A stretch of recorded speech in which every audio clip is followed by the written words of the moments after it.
Well, hello there, everyone. It is John C. Morley, serial entrepreneur. It's great to be with you on Inspirations for Your Life. It is a Saturday, and that Saturday means that we're starting off with a brand new master topic. It's so great to have you with me here on the show. If this is your very first time here, I want to say thank you. And of course, I want to say welcome. If you've been here one time or many times before, I want to say thank you. But of course, I want to say the words welcome back. Great to have you here with me on the show. All right, guys, thank you so much for being here. As I said, lots of great stuff to share with you. And if you're thirsty, if you're hungry, feel free to go grab something like an RO water, something delicious, and come on back to the show so we can kick this off. If you guys didn't know, I recently became an author. For more information on that and also to check out all my free content, you can go to believemeachieve.com. You can do that 24 hours a day. That is after the show is over. So if you're listening to us or you're watching us, you can visit believemeachieve.com later if you'd like to check out all those great free resources like articles, reels, short form content, long form content, replays of the show, etc. All right, guys, let's kick this show off. This is Inspirations for Your Life. If you did not know that, if you're looking for inspiration for your life, well, you're in the right place. Yes, this is Inspiration for Your Life. And our weekly master topic is kicking off today with being May 9, 2026. It is a Saturday. And that is the master topic. Are you ready for the master topic? The master topic is one I think that a lot of people are going to be surprised by, but it's a real important one. You ready for it? Okay. This master topic is focused on something very interesting, and that is how people adjust when life shifts.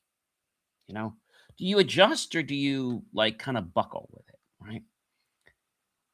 And the episode focus for today, it's Series 5, Show 20, episode number 1, How Attention Overload Shapes Modern Performance. Yes, ladies and gentlemen, I am John C. Morley, serial entrepreneur, engineer, marketing specialist, video producer, podcast host, coach, keynote speaker, graduate student, a passionate lifelong learner, very grateful to be a published author. And I'm here with you here to share some amazing insights with you guys. So welcome, everyone, to the Inspirations for Your Life show. It is so great to have everyone here. Today, I'm exploring something that is affecting every single person on this earth, operating in a digital, fast-moving environment, that is. Attention overload. I know, that can be hard. Not burnout today, not motivation, not mindset. Attention. Because you see, attention is the first system that breaks before performance, before decision making, and before execution ever fails. When attention fractures, everything, well, kind of goes downhill from there. It becomes unstable. You don't notice it immediately. It starts subtle and a missed detail, a slower decision, a small delay in focus. But over time, it compounds into inconsistent output and reduced clarity. And this episode is all about understanding the process clearly and practically. Are you ready for that, guys? All right. So, how attention breaks down. Attention does not collapse instantly. It fragments. It splits across inputs, notifications, tasks, conversations, and the internal thoughts competing at the same time for your valuable energy. And when this all happens, the brain begins prioritizing reaction over direction. Here is what that looks like in real life. Attention splits across multiple inputs, reducing clarity. Decision speed slows under constant interruption. Priorities lose structure under competing demands. Tasks begin stacking without completion. Cognitive switching increases mental load. External input overrides internal planning. Focus shifts from direction to reaction, and work becomes fragmented across multiple threads. And so that's important to realize. And I think that can help us, again, to become a lot better in who we are and, what we're doing in life. But I think sometimes it can get lost, right? Things can get unpredictable. consistency starts to fall off. What is important here is not the individual symptom. It's not the symptom, guys. It's an ongoing thing of what's happening in our life. It is the pattern. When attention is divided, performance becomes reactive instead of intentional. And that's the shift, guys. Most people will never, ever notice until the output starts to decline or go downhill. And if I think about that for a moment, you're going to say to myself, John, that doesn't happen to me. It does. You're just not admitting it. You're with me. You don't have to hide it from anybody. Okay, you're alone here tonight. The modern input, guys. The problem. We're not dealing with a lack of ability. We're all very smart. We're dealing with excessive input volume, overload. Every device, platform, and notification is competing for your valuable cognitive space. And the brain does not scale attention infinitely. Sorry, it's not like a processor that can infinitely or almost infinitely run processes. It reallocates it. So instead of deep focus, you get shallow switching. Instead of structured thinking, you get fragmented processing. Instead of completion, you get partial execution. And over time, this becomes the default operating mode that we're like, oh my gosh, I'm so tired. Work boundaries begin dissolving, information overload reduces clarity, planning cycles break under pressure. Tasks and the completion slows significantly. And mental processing becomes overload for us. Context switching becomes automatic. And work direction becomes unclear, foggy. Decision accuracy begins to decline. Operational control weakens. Workflow becomes externally driven. And this, ladies and gentlemen, is not failure. Let me say that again. This is not failure. This is not failure. This is what happens when we get an information overload. It's our overload behavior. And I think that's important to recognize is that when we get that overload, we don't need to be nasty. We don't need to be rude. We need to stop taking information in. We need to take a breath, right? We need to take a break. What people misread in life, okay? Most people misinterpret this as a lack of discipline. It is not. It is system saturation. When input exceeds processing capacity, performance becomes unstable. Even for highly capable individuals, we get into a very severe bottleneck. That is why intelligent people still struggle with consistency in high input environments. The issue is not the effort that they're going to put in. It is the load distribution. When everything demands attention at the same consecutive time, nothing receives processing depth. And therefore, nothing has enough energy to even complete. And that creates this whole chain of reaction, folks. Slower decisions, reduced clarity, incomplete execution, increased fatigue, lower confidence in output. And it's not because your ability changed. No, guys, nothing to do with your ability. It's because the attention architecture collapsed under the stress overload of information. And you might say, well, I'm pretty smart. I can remember anything. And I bet you can. But there is a time it takes from when you put something in to the brain and it becomes permanent till it starts to say, okay, I get it. It's committed. It's one thing to understand, but it's another thing to understand so well that now becomes part of your memory on recall. That happens when we can put ourselves into the situation. Recovery begins, ladies and gentlemen, with restriction. With restriction. Recovery does not start with doing more. Most people say, oh, you know what? I got to work harder. Why do you want to work harder? It's just going to cause you more trouble, more challenges. What you really want to do is work, you ready, ladies and gentlemen? Smarter, not harder. Recovery does not start with doing more. Let me say that again. Recovery does not start with us doing more. It starts with reducing input pressure. When attention is protected, clarity returns naturally, not instantly, but predictably. The brain does not need motivation to recover focus. No, it needs space, space to process, space to think, space to complete. And once that starts to happen, decision speed improves. Task completion, well, returns to stabilization mode. Focus becomes more consistent. Execution becomes more structured.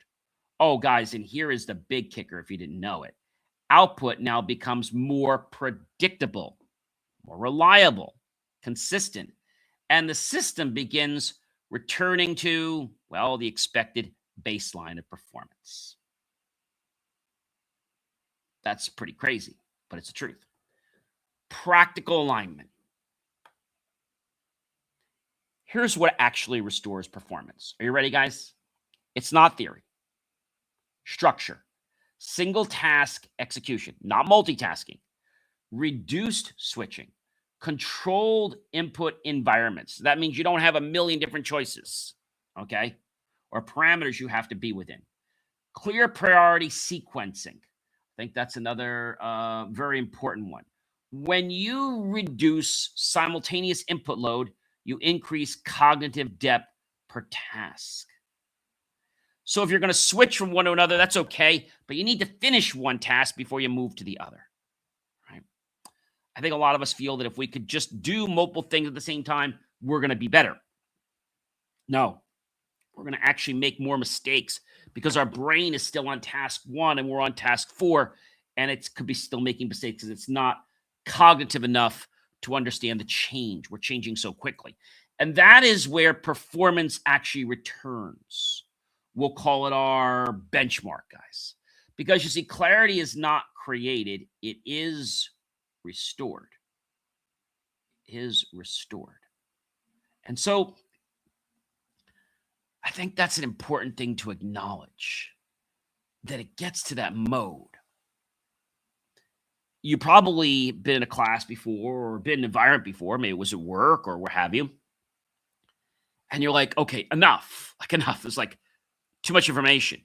I've had that in college where the professor keeps talking and he doesn't realize we have not fully understood enough the part 1. And you see, the part 1 is important because part 2 requires you to know part 1. Part 3 requires you to know parts 1, part 2, and then you can build on part 3. Part 4 requires you to know parts 1, parts 2, parts 3, and then you can build successfully on part 4. You can't build something on a structure that's unstable. Can't do it, guys. You have to first make an association with something you already know. Once you know something, you can build upon it. You can build upon it, okay? And when I say you could build upon it, you build in a way that's going to help. And I could tell you that's a very important thing. It comes to an awareness.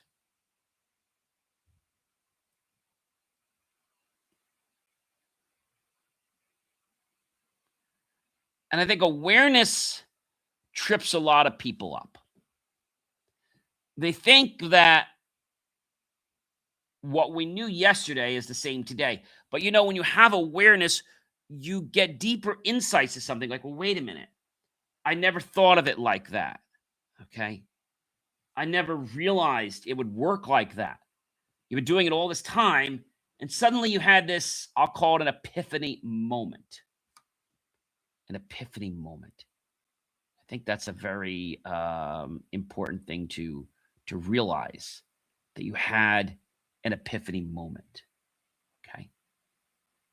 An epiphany moment is when what you originally believed, okay, is now different than that predisposition.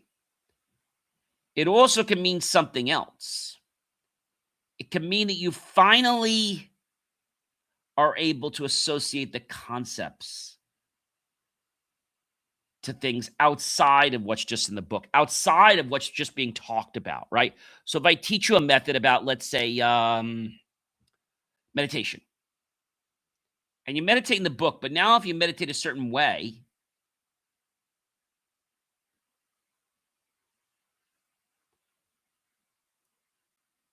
then I know that you will eventually see it differently. Why? Oh, it's simple. It's because all the data that you have been gathering, and that's from things you see, hear, touch, taste, smell, and even the proprioception of your body, where you are with different parts of your body, start to give you data. And that data says to you, okay, I get this now, but this doesn't line up. This data doesn't match who I am.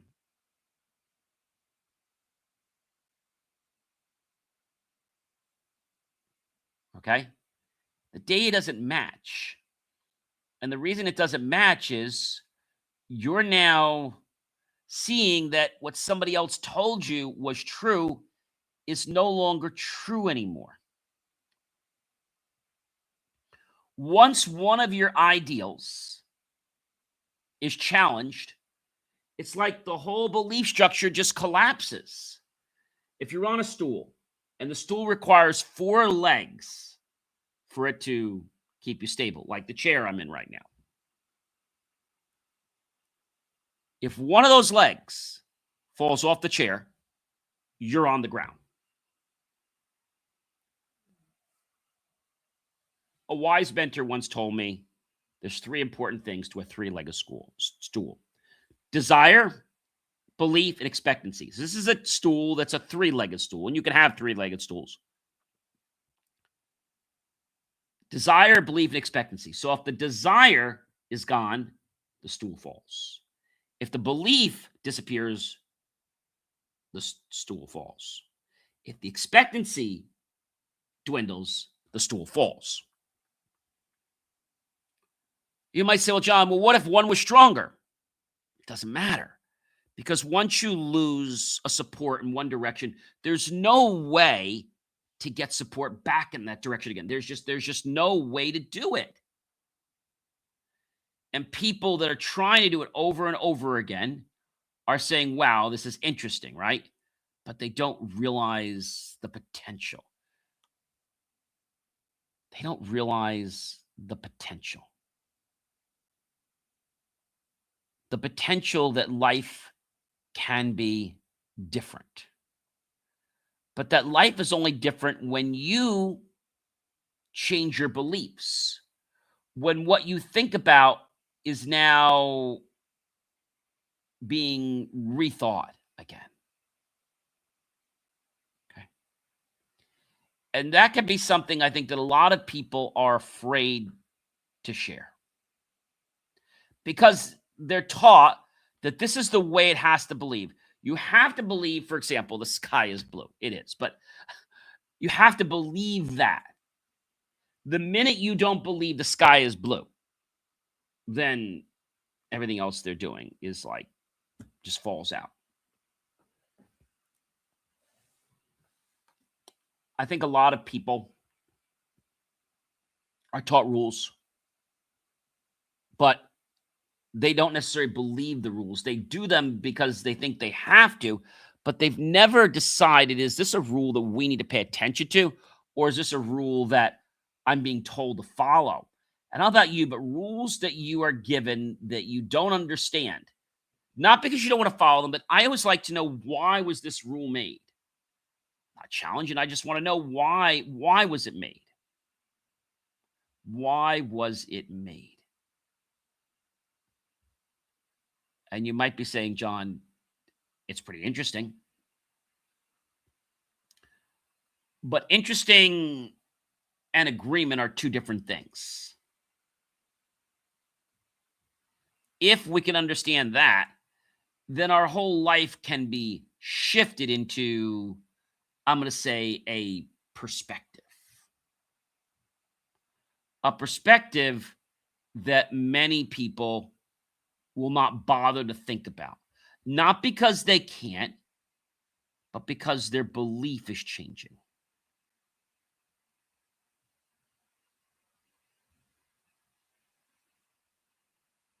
Okay?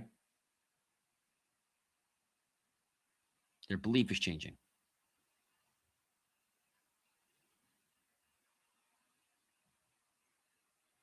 That's important, guys. That's important.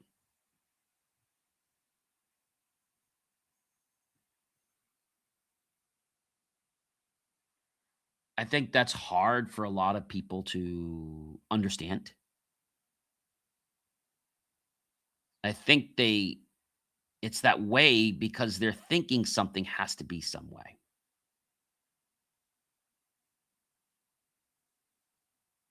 Okay? And once you know that you can change something, your life becomes magical. Your life becomes magical. All right? And when I say magical, I say that in a way that helps you to understand that you're not locked into a room. You're not restrained in a black box. You have potential. You have possibilities. But when control gets lost, people are like, I don't know if I can do this.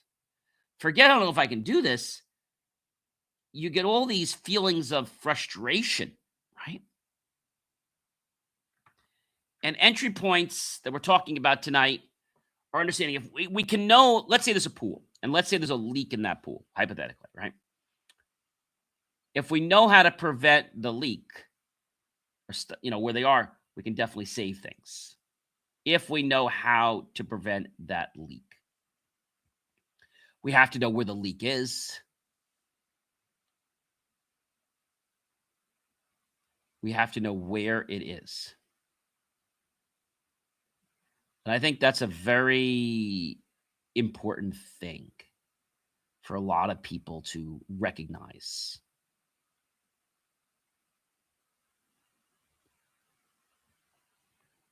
We have to know that we can change. We have to know that we can change. I think that's the hardest thing for most people is to realize a change is possible.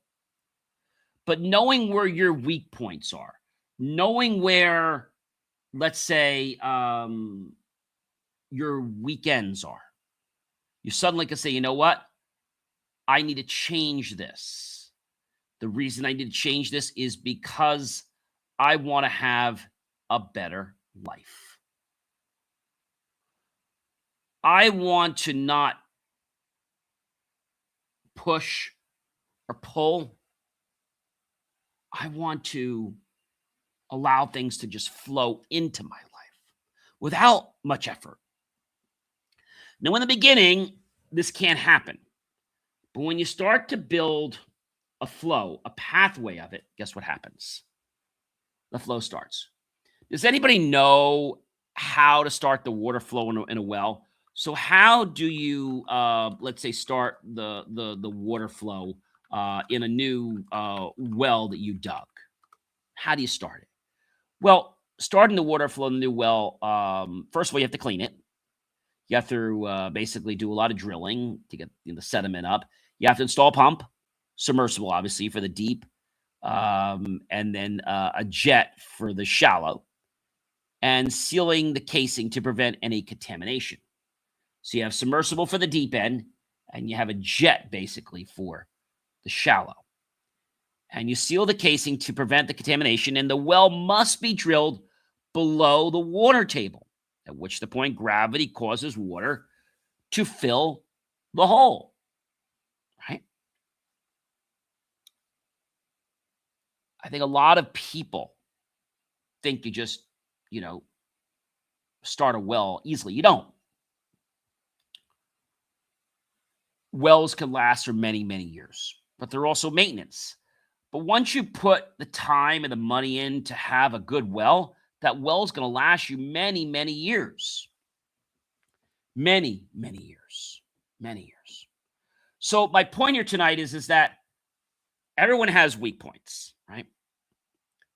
We have to find out what they are, and we have to augment them with other resources so those weak points can get filled, like, the hole in our pool or in our pipes. Attention, ladies and gentlemen, is not just a mental function. This is what I want you to understand. It is the operating system behind every decision you make. Every decision you make. When it fragments, everything downstream becomes unstable. When it stabilizes, everything downstream improves basically automatically. This is why attention is not just important. You know what it is, guys? It's foundational. Ladies and gentlemen, I'm John C. Morley, serial entrepreneur. You've been watching or listening to Inspirations for Your Life.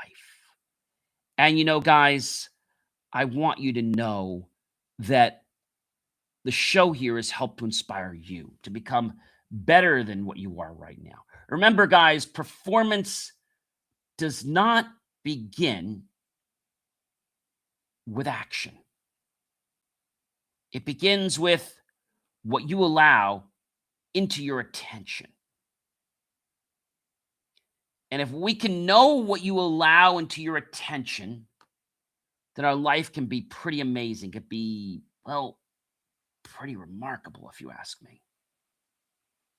But we have to understand that. We have to know this is a process, and we know that we get better every single time, guys. Every single time we continue to get better. I think that's probably the most important thing I can tell you is that we get better all the time. Yeah, we get better all the time. So that's a very important thing to realize, that we actually get better all the time.